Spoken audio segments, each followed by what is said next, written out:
James, thanks for having me participate in this exciting series of activities that you've lined up with the Mobile Ecosystem Forum. I'm very excited. For those people who don't know who I am, I'm Eric Priezkalns, the Chief Executive of the Risk and Assurance Group, RAG. We're a non-profit association for telecoms risk professionals, people who work in areas like fraud management, credit risk, enterprise risk, revenue assurance, business assurance, those related areas where we're seeking to drive and improvements in the way that this is done worldwide by basically helping people who are doing the work within the communications provider to get access to the latest techniques, be aware of the best case studies out there. Just a lot of it is just sharing advice and knowledge about not just the bad things that happen, we share knowledge about fraud and things like that too, but also the good things that people are doing, the instances around the industry when people get things right. And I have to say, James, one thing that we really want to share with our members in RAG very much is the very high quality work that's been done by the members of the Mobile Ecosystem Forum in this space around messaging abuse, A2P SMS fraud. We really think that you're the leaders in this field, and that's why we're very keen to take what you're doing, this very exciting work you've done with the new version of the fraud framework, the new version of the A2P SMS code of conduct, and really encourage as many people as possible to participate. So I really want to thank you, James, for being able to take part and be part of what I think is the Mobile Ecosystem Forum's success story in this area. Eric, thank you very much. So as you correctly introduced me, I'm James Williams. I am the Director of Programs for the Mobile Ecosystem Forum, and most of you out there will already know and have heard of the Mobile Ecosystem Forum, but those of you who haven't, like your group, we are a non-profit. We are very much member-led, and there's very much community spirit. A lot of what we do has a fraud element to it, but as correctly you said, Eric, it's not all about fraud. Fraud is there, more importantly, fraud prevention. It's something that organizations absolutely have got to do, keep their finger on the pulse of, because fraud does not sleep, fraudsters don't sleep. Particularly, I think, today, given so many millions of people around the world, so many organizations, bricks and mortar organizations have been thrust into the ether effectively in terms of having to digitally transform themselves within a split second. These plans to do things over a period of months and years have been ejected, and people have had to do things within a period of weeks, and that has actually opened up the field for potentially more fraud. So education really is the basis of everything. And you touched upon two things, the code of conduct and the fraud framework. The fraud framework is very much an educational piece of work, focusing on 14 identified types of fraud within the world of business SMS or application to person A2P SMS. The code of conduct is both, this is the important thing, it's both for members and non-members. So your members, you out there, we would be ecstatic to have you sign up to the code. Obviously, if you feel from looking at it, you feel you can indeed meet all the obligations. And the result is you're showing the outside world you would be a trusted partner in the world of enterprise messaging. And that's what it's about. It's about community, sharing, and trust. And I think, I don't know about you, Eric, but I've been around the industry a number of years, quite a few years. Next month, it's going to be 30. Oh dear, I'm getting old. And a lot of conversations within this area are very much companies within our ecosystem talking to each other. And I always like to remind people, at the end of the day, there are people out there on the street who may not be so familiar with digital, using their phones, and everything I think we should be doing is really to protect the average person out there. I think that's so true, James. And I have to say, it warms my heart. I'm quite a cynical character when you meet me in real life, but it actually warms my heart to hear about putting the perspective on the end user, on the customer, putting yourself in their shoes. I mean, we've all been there. We've all had the phones. We've all felt the frustrations when we receive abuse. We all know it takes place. But sometimes when we're in the business, we can feel divorced by it. The thing that I would really like to say about what impresses me about the work that you've been doing, that your members have been doing, is that they're appreciating and showing the importance of reputation in this industry. We talk about trust. We talk about the fact that we care about customers, but in the end, it's what you do and the signals that you send to each other and to our customers that helps us to establish who really is making this a priority, protecting the customer. So for me, if I was still, which I no longer do because I'm in RAG, but if I was still in a telco and I was thinking about my participation and use of the code of conduct, whether as a MEF member or not, but then increasingly thinking, should I become a MEF member?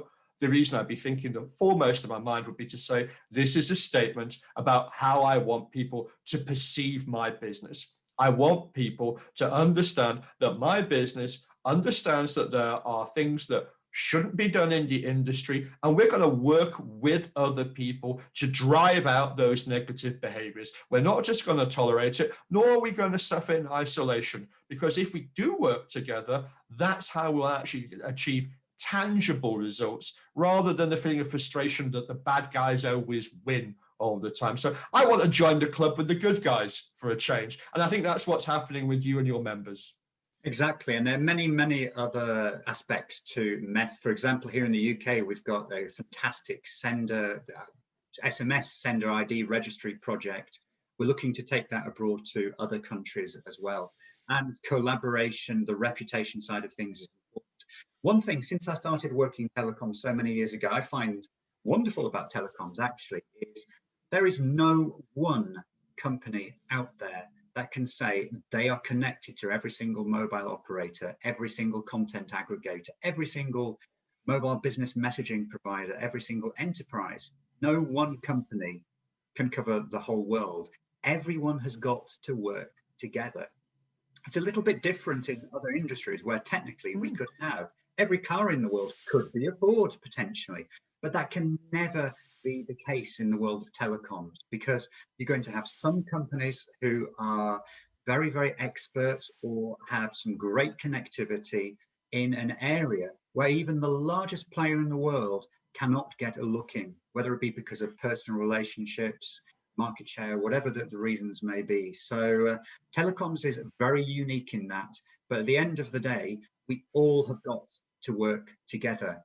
And if you think about it, brand recognition, market presence, there are so many organizations at play in the world of mobile, but very, very few of them, other than mobile operators, are actually known by the average person with a phone out there on the streets.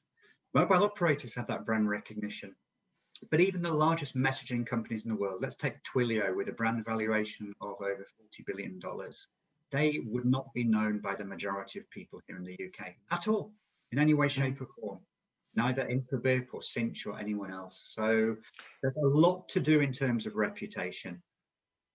Absolutely, and that's so true. I mean, this is, again, somebody who's come from the operator background myself. One of the things that must be always at the front of my mind is it's no good for me to know that I wasn't at fault, that somebody else was perhaps to blame for things, because my customers don't know those other companies. They don't know those brands. They're going to look at the brands that they know. They're going to look at the businesses where they have the direct relationship with them.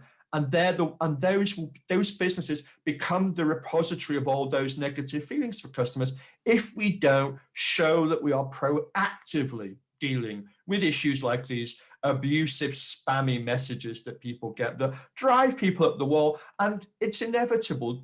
The stock answer will be, my telco, the telcos, they're not doing enough about it. And I think it's fair for customers to say to the people, the businesses that they have a direct relationship with, we expect you to be in the lead in this area. So there's no excuses to hide from this. It's an environment, an ecosystem, hence the name of your organization. Exactly. And a whole environment ecosystem where there's a lot of dependencies and working together. Trust, as you say, trust in messaging. It's such an important area to be able to trust your business partners.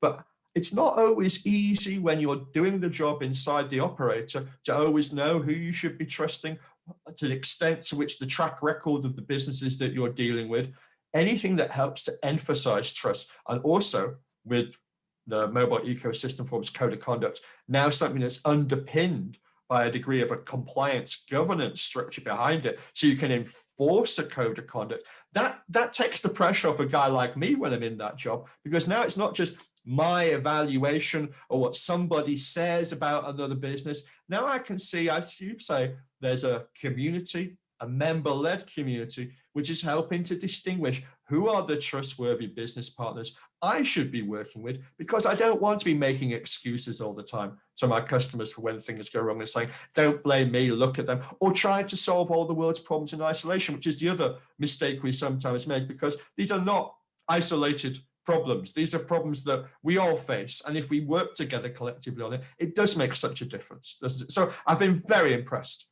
with the work that you've done so far. And I'm really excited about these new versions of the framework and the new code of conduct. And I really hope it helps us to kick on and just drive this community further, enlarge this community, because we don't need thousands of fractured efforts here. We do need to come together. This is an excellent opportunity for people to come together in this way. So again, I applaud you for the hard work that you've been doing very much in the Mobile Ecosystem Forum.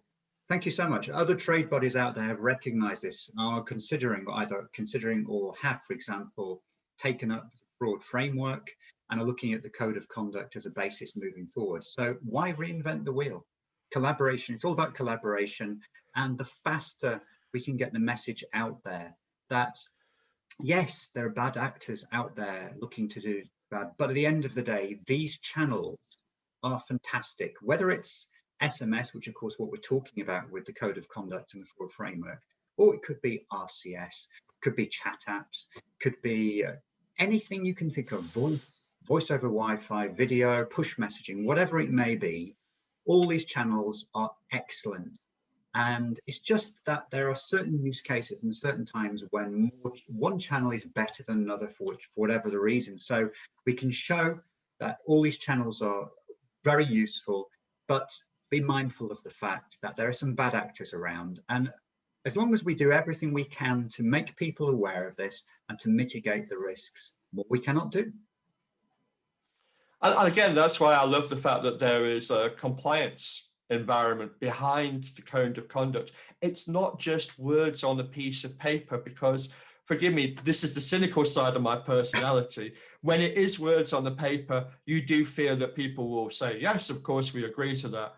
But then they're not really doing it in real life. They're not really embedding within the principles that their businesses run, the principles that stated that they advertise to the rest of the world. So I do very much like the fact that your code of conduct has this compliance element to it, where people within the ecosystem, people that you are dealing with, you can identify when there has been transgressions. And therefore, either those companies will curb and correct their behavior. So we're stopping the spam, we're stopping the abusive messages getting through to customers, or they're no longer welcome in our club.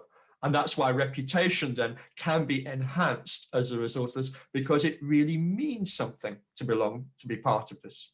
Exactly. And our compliance committee is made up of representatives from other well-known industry trade bodies, as well as you personally know yourself, Eric.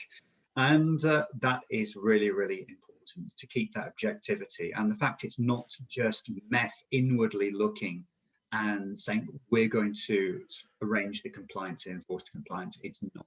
We have a very, very wide-ranging compliance body and looking to grow that further indeed over time. So Eric, thank you very much for your time today. It's been fantastic joining you and your members. And as mentioned, if any of your members are thinking, do you know what, that sounds excellent, we'd like to look at this code of conduct, we'd like to sign up with that. As mentioned, you don't have to be a MEF member to do this, but if you are a MEF member, this is included for free. If not, then there is a small cost associated with signing up and the administration of it on an annual basis going forward. But we would love to see as many of your members hopefully complying and just showing they are a trusted party in the enterprise messaging environment. And please remember, this is for far more than just the aggregator environment. It's for operators. Of course, it's for aggregators, but it's anyone that touches this A2P SMS, business SMS environment. You're all welcome to sign the code of conduct.